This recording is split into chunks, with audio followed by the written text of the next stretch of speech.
How's it going, guys? Trey Clark here, as I usually am, and I want to jump right into this as I usually do. So, what I want to talk to you today about is knowing your enemy. Now, when we say the word enemy, a lot of things come to mind that I'm not talking about here. Yes, an enemy can be someone on the battlefield aiming a gun.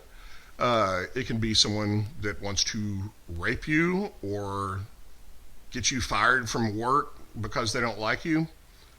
That's not who I'm talking about. First of all, you can love your enemy. You can know your enemy, and neither one of you could really want ill will for the other at the end of the day, but there's a survival mode that kicks in, and I'll explain maybe an analogy that works. Imagine if you're on a sinking ship, and the ship is sinking, Titanic, whatever, and there's a lifeboat, and it's packed to the hilt. Maybe you're the only male on there that's strong enough to get to safety or keep everyone, calm or whatever. You're leading that lifeboat, and it's a lifeboat that seats 12 or can hold 12, and there's 16 on it, and people are just barely staying alive. Then comes up another male that is like, I need help, and he's in panic mode. Now, he's not coming up there to go, I'm going to wish ill will on all these people. But when people are scared for their safety, in fear, they do crazy things. If you don't act in a way that recognizes that person as your enemy and everyone else's enemy, even though they're going to feel sorry for that person, then you're doing everyone a disservice, because he can climb on that raft, it sinks, babies fall in, and you have a choice between saying, no, even though I know we had lunch together on this cruise 2 or 3 times, and I like you, and I know you got kids and stuff, I've got my plight right now, and your actions make you my enemy right now. Not your feelings towards me personally, but what you're doing. That's my point. The study they did, and I have not fact-checked this, but there's nothing that seems out of whack about it, that 2 of 5 people, period, even in households, 2 of 5 people in World War II in Germany were informants. It was a huge tool they used. Now, you would think that informant would be someone like, think about masks, okay? In New York, they pay you to snitch on people not wearing masks or using social distances, okay? That's important, that's huge. But we're not really geared like that. Most people are not gonna sit there and go, oh, there's Trey 4.5 feet away, let me call the hotline. That's not how it works. What happens is they beat us down economically and mentally, really, by getting us used to these masks and social distancing rules and shutting down our freedoms. So we're already worn down. So that's part of the first wave. Just weaken us. If you look at things like supply chains, they're setting everything up for us to be hungrier. We're already broker. Putting gas in our car is going to become more difficult. Our ability to maneuver, buy plane tickets to get the hell out of Dodge, those types of things, they're cutting all those problems off. Problems for them. So the next phase is to make sure that there's at least a heightened sense of fear in most people. And let's say out of 10, 2 or 3 of those people or more are starting to fear for their families. Maybe they're not alpha or betas, they're gammas, and there's no shortage of them. So they target them. Let's say my next door neighbor, they're worried about me. Now, are they going to come to me? No, I'm a threat, because if they have done any kind of profiling, I'm going to be a huge problem. I have dogs that are well trained and ammo and all that stuff, and you don't have to look around my page too much to go, what are we dealing with here? That's not what they're going to do, because they don't want that fight. They're going to go to my next door neighbor, and they're going to say, hey,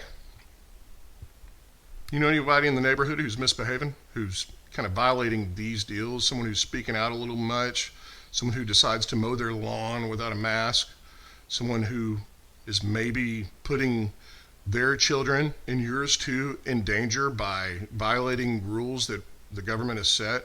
You know anybody like that? And maybe there's someone who has gotten caught violating these rules. So think about that. So you got, just imagine your person in the other shoes. They're sitting here in trouble. It's like someone that got caught with drugs and the cop's saying, just tell me where you got the drugs and you're fine. We don't want you. We want the other guy. Where did you get him? Where's your dealer? That's how it's going to go down. So thinking of it that way, you've got a guy that's in here, all he wants is, especially if he's a gamma, God forbid, all he wants is what's best for his wife and kids and get out of this thing alive. Everything's going to hell in a handbasket, and I don't even like that neighbor anyway. I don't even like Trey. He's a loudmouth, and all I got to do is hand him over. Yeah, sorry. And unfortunately, there are a lot of people that will do that. And you need to think about it that way because that's how they do it. It's not just sit there and put a sign up going, $10,000 reward for turning in people who don't wear masks. That's not how it's going to happen. It's going to be people who put you in a corner and say, give us names. I need 10 names. Or, I'm sorry, you're going to jail and your wife and kids will figure out how to feed themselves. That's how it works. 2 out of 5 in Germany. That means if you have a family of 5 during World War II, 2 people in your house are informants. And don't think that families don't turn on each other when they're scared for their own lives. Don't think for 1 second. So, and it doesn't mean that you're not a normal person or that you're looking for that. It's just they're forcing our hands here. Another thing is that we're being lulled into this because this is a silent war, okay? For now, let me make that clear. For now, this is a silent war. We're still armed and we're still standing in line just because people tell us to. There's no tanks in the streets. I say this all the time. Without so much as a shot being fired, the middle class is being taken over. Why? Because they have already played the first round of chess. They've already taken out the pawn. If you look, any kind of battle plan, you want to get rid of the big problem areas first that you can do in one fell swoop. Putting Americans in fear, that's huge. Then they have a lot more control to maneuver and do stuff and make plans. But if you have a bunch of honorary armed Americans going, fuck you, they say, hey, put a mask on, it's a slow boil. They have to work us into this. And the first round is done. We are used to what it's like to stand in line with no one telling us to other than a speaker with no one there. We're used to putting on masks. So keep that in mind. We are susceptible to propaganda.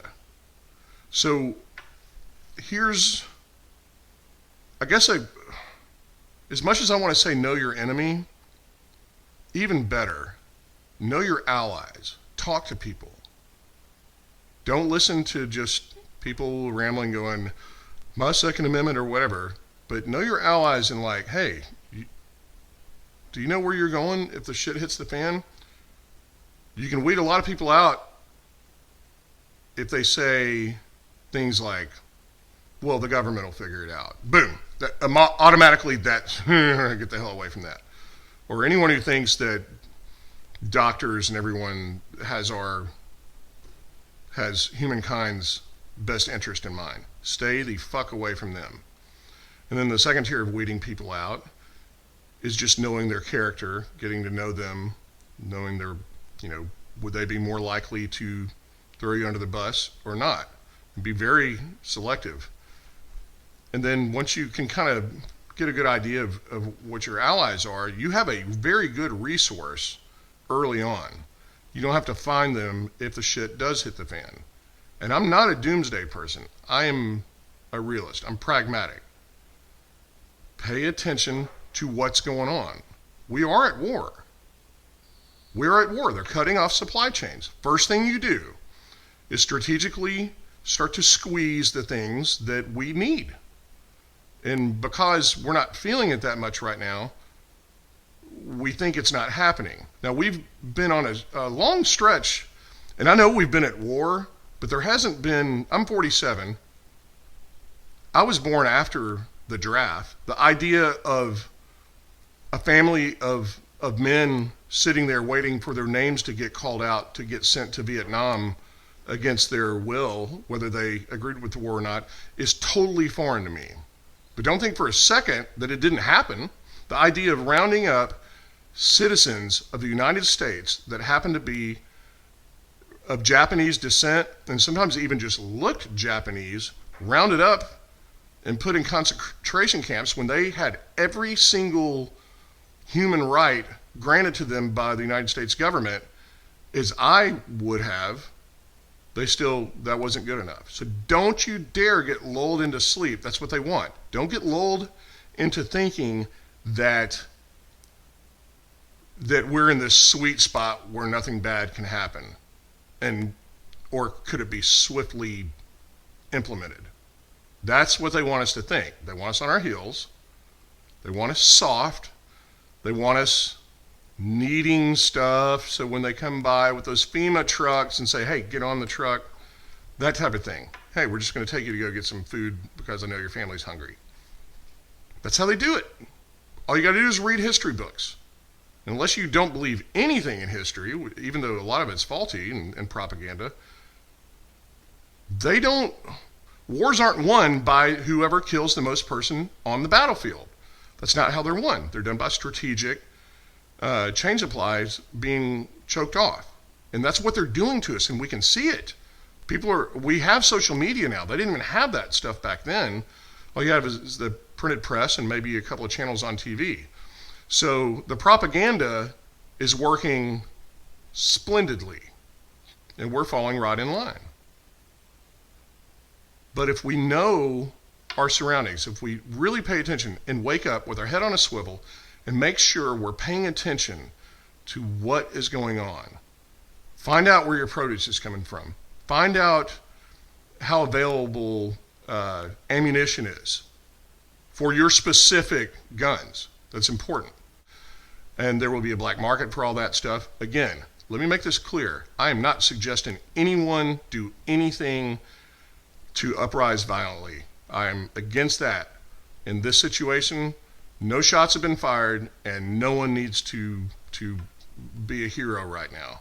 Because the people that will be knocking on the door once round one is over, or if you don't comply, it's going to be a cop that's in your community or someone like that has children, all those things, and we do not need to alienate ourselves from each other. This is a peaceful way to just be ready, just in case. And hopefully, this is the most worthless podcast I'll ever make. Know your enemies. You can love them. Know your enemies. That's very important. But even more important, know your allies. Know your plan. Know what you're going to do. Know what you're going to do if you get stopped at a checkpoint illegally, whether you're going to comply and just try and get through, or whether it looks kind of funny, you don't like it, whatever it is, just pay attention. And don't use Fox News and CNN and all that stuff as your go-to as far as what's going on.